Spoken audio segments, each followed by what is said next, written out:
हिंदू राष्ट्र घोषित हो जाएगा और नहीं होगा तो हम समाधि ले लेंगे। काहे नहीं लिए समाधि जाके, काहे नहीं लेगा समाधि जाके? और आज कह रहे हैं कि हम हिंदू राष्ट्र। अरे कभी जीवन में कभी हिंदू देश की आजादी में इनका नाम है, हिंदू देश की आजादी में ये लोग शहीद हुए हैं, काहे नहीं कोई दलित का नाम है? रिया जी बता रही थी कि महिला विद्यालय से पढ़ के आई है जबकि पुरुष है, पता नहीं कहाँ से ज्ञान लेके आते हैं।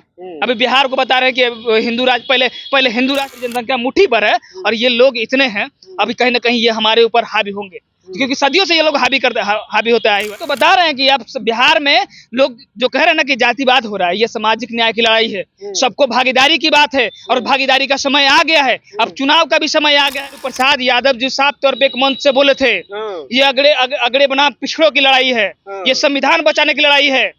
इस लड़ाई को आप लोग को समझना है। कुछ दिनों से बहुत ये मांग था कि बिहार में जाति जनगणना होनी चाहिए और जाति जनगणना हो भी गया, उसका सर्वे भी आ गया, उसका रिपोर्ट भी आ गया और किस जाति के लोग कितने हैं उसके परसेंटेज के हिसाब से बता भी दिया गया है। और हमारे साथ बिहार के वरिष्ठ पत्रकार हैं बादल जी से इस मुद्दे पर बात करेंगे। बादल जी बताइए, जो सर्वे रिपोर्ट आया है, जो मतलब बिहार में जितनी भी जातियां हैं उस जातियों को परसेंटेज के हिसाब से बताया गया है, क्या लगता है कि आने वाले भविष्य में इन जो राजनीतिक तौर से जंगल जमीन से जो पिछड़ी हुई जातियां हैं, क्या लगता है आने वाले भविष्य में इन जातियों को लाभ मिलेगा? बिल्कुल सही बात बोले। जल जंगल जमीन मतलब आदिवासी समाज के लोग, हमारे एसटी समाज के लोग, आज उन लोगों को हिस्सेदारी बताई गई है। लालू प्रसाद यादव और तेजस्वी यादव और नीतीश कुमार को बहुत बहुत धन्यवाद करता है। पूरे दलित समाज उनकी जीवन भर ये बात उनका जो है, उनकी जो है भूमिका जो रही, ये कदम जो रहा, उनका सब दिन मतलब उनका एहसान ये मतलब उनके पर रहेगा। एहसान इसलिए रहेगा, ये सदियों से इसका इंतजार चल रहा था कि ये जातीय जनगणना होनी चाहिए और जातीय जनगणना से फायदा क्या होगा ये भी आप शायद आप समझते होंगे या फिर आपके जो दर्शक होंगे ये भी समझ रहे होंगे। और लेकिन जातीय जनगणना का विरोध भी तेजी से हो रहा है, बहुत हो रहा है। जातीय जनगणना के लोग विरोध कर रहे हैं क्योंकि उनको मालूम है कि उनकी जनसंख्या कम पड़ गई है। वो लोग नहीं बोलेंगे, वो लोग नहीं इसलिए बोलेंगे क्योंकि जनसंख्या कम पड़ गई है। ये 3% वाले लोग, 5% वाले लोग, ये 85% वाले लोगों पे मतलब कि धाक जमा कर रखते हैं। हर क्षेत्र में जाके देख लीजिए। ये लालू प्रसाद यादव जी का जो चुनावी जो रणनीति था 2015 के आप चुनाव देखिएगा, लालू प्रसाद यादव जी साफ तौर पे एक मंच से बोले थे, ये अगड़े बनाम पिछड़ों की लड़ाई है, ये संविधान बचाने की लड़ाई है। इस लड़ाई को आप लोग को समझना है कि इस चुनाव में आप कैसे वोट करेंगे। ये लालू प्रसाद यादव का देन है, ये लालू प्रसाद यादव का देन है कि उन दलितों को आज वो अधिकार, आज वो कुर्सी, आज वो मुकाम तक आज जो पहुंचाए लोग हैं, आज जो कहीं ना कहीं विधायक मंत्री जो बना लोग हैं, वो लालू प्रसाद यादव और श्री तेजस्वी यादव और कहा जाए तो नीतीश कुमार का बहुत बड़ा योगदान है। आज जातीय जनगणना की रिपोर्ट आई तो आपका पेट में दर्द हो गया, आपको रात में शायद नींद नहीं आएगी। जब नींद वाली गोटी भी खाएंगे ना तो आपका बाई छिटक जाएगा, क्योंकि बाई इसलिए छिटक रहा होगा आपको कि आज मेरी आंकड़ा बता दी गई, आज आपकी औकात आपको सामने दिखा दी गई। अब समझिए जरा सा, वो समय आ गया है, अब वो समय आ गया है। लालू प्रसाद यादव जी अब वो समय ला दिए हैं कि अब समय आ गया है कि बहुजनों जागो, अब तुम्हारा हक अधिकार नहीं मरेगा। लेकिन हाँ, अगर इतना पे भी अगर आपको देखिएगा, वो तमाम सारे नेता जो अभी उसके पीछे जो चल रहे हैं, भाजपा के पीछे जो लोग चल रहे हैं कि हम दलितों के बात करने वाले हैं, दलितों के बड़े हितैषी हैं और भाजपा ही बड़ी हितैषी पार्टी है, जो घूम रहे हैं ना उनके पीछे, सबको बर्बाद कर देगा। अब बर्बाद होते हुए देखे होंगे। इस देश में जाति छिपाई जा सकती है क्या? नहीं। बताइए, लोग हर जगह जाइएगा तो देखिएगा उसमें जाति जनगणना, जाति का सर्टिफिकेट है, जाति का सर्टिफिकेट है, आपका फॉर्म भरिएगा, जाति का सर्टिफिकेट मांगेगा, किस जाति का है आप, जहाँ जाइएगा वहाँ किस जाति का है आप। लेकिन उनकी भागीदारी देखिए जाके, आज लोग फॉर्म भरते हैं, नौकरी में जाते हैं, उन लोगों को हटा दिया जाता है, नाम जाति समाज को हटा दिया जाता है, लोगों को हटा दिया जाता है कि जाति का है, ये पासवान है, ये जमींदार समाज से है, ये कोयरी है, ये धानुक है। ये लोग समझ में जाति समाज के लोगों को हटा दिया जाता है क्योंकि उनकी भागीदारी उस जगह पे नहीं है। जितनी आज जनसंख्या बताई गई, भागीदारी उनको जगह पे नहीं मिला उनको। आज समझिए कहीं ना कहीं अगर भागीदारी मिली है, हिस्सेदारी बताई गई है, तो कहीं ना कहीं अब पूरे समाज को 85% के जो 90% के लोग हैं उनको समझना पड़ेगा। ये मुट्ठी भर लोग जो कब्जा करके रखे हुए हैं, आज देख लीजिए कॉलेजियम सिस्टम से लोग जज बने हुए हैं। बताइए, पढ़ लिख के बने हुए लोग जज पढ़ लिख के बने हुए हैं। इनका पूर्वज जैसे बनता है, मतलब पंडित जी का बेटा पंडित जी ही रहेगा। पंडित जी का बेटा काम नहीं करेगा। पंडित जी का बेटा संस्कृत में वो पतरा बताएंगे, मतलब पूजा करवाएंगे, ये करवाएंगे। अरे एक दलित का बेटा भी संस्कृत पढ़ता है, उसको आप उससे पूजा क्यों नहीं करवाते हैं आप? तो ये जातिवाद है कि नहीं? ये लोग जातिवाद की बात करते हैं और ये लोग जातिवाद की बात करते हैं, जो खुद जातिवाद से घिरे हुए लोग हैं। आज भी इस देश में आज दलितों के ऊपर क्या शोषण हो रहा है ये आप जानते हैं। समझ जरा सा कि एक एससी से आप एक राष्ट्रपति का बैठा दिए वहां सिंहासन पर, जिनको आप कुछ बोलने नहीं दीजिएगा। कई घटना दलितों पर हुआ, लोगों ने महामहिम राष्ट्रपति को मतलब कि ज्ञापन लिख के दिए, बताया कि महामहिम राष्ट्रपति जी इस घटना को संज्ञान में लिया जाए, कुछ स्वीकार नहीं, कोई इस पर प्रतिक्रिया नहीं, मतलब समझिए कुछ नहीं। तो फिर कैसे राष्ट्रपति बना दिए? अब जो चुनाव आने वाले हैं इनके एजेंडे में मत फंसिएगा, इनके जुमलेबाजी में मत फंसिएगा।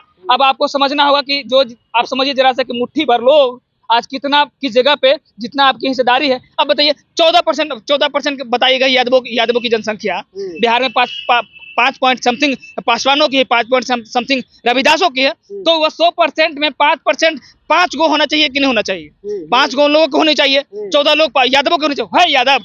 बताइए जाके कोर्ट में बात कर रही है जज को, कई गो यादव लोग जज हैं, कई गो जज हैं, कई गो रविदास लोग हैं, कई गो पासवान लोग हैं? नहीं है ना। तो इसे अब ये जनसंख्या बता रहे हैं, जब इन लोगों की जनगणना की रिपोर्ट आई तो इनके पेट में दर्द हो गया है। अब इन लोग को मालूम है कि मेरी जनसंख्या इस तरह से बताई गई है, मेरी जनसंख्या मुट्ठी भर है और ये लोग इतने हैं, अभी कहीं ना कहीं ये हमारे ऊपर हावी होंगे।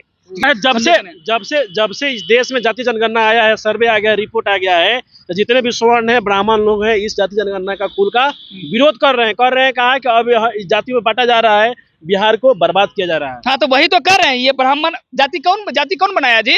जाति कौन बनाया? हम जाति थोड़ी जाते हैं, दलित समाज के लोग जाति थोड़ी जाते हैं। उनके साथ में हमेशा से शोषण हो रहा है, हर हमेशा शोषण हो रहा है। आप बात करिए दलित समाज के लोग आज कितना शोषण से जूझ रहे हैं ये ब्राह्मणवादी व्यवस्था से। तो समझ जैसा कि आज अब देख लीजिए आने वाला समय में त्योहार है, गरीब दलित समाज के लोग हर रोज कमाते हैं, हर रोज खाते हैं, उनके घर में पैसा नहीं है, लेकिन कर्जा करके अपने अब मजबूरी है, उस धर्म में मजबूरी है कि उनको आज उस 9 दिन का पर्व उनको मानना पड़ेगा, जबरदस्ती मानना पड़ेगा। उनके घर परिवार में जो बच्चे हैं उनको ये सब करना पड़ेगा। समझ रहे हैं हम इसलिए ये बात कर रहे हैं कि आज जो इन लोगों की व्यवस्था बनाई गई है, इन लोगों की व्यवस्था के कारण दलित लोग पीछे हैं, SC ST के लोग पीछे हैं, 85% के लोग पीछे हैं इन लोगों की वजह से। और इन लोगों की दुकान उनसे चलती है, इन लोगों के घर पेट चलता है ब्राह्मणवादी व्यवस्था वाले लोगों को, ब्राह्मण लोगों का चलता है।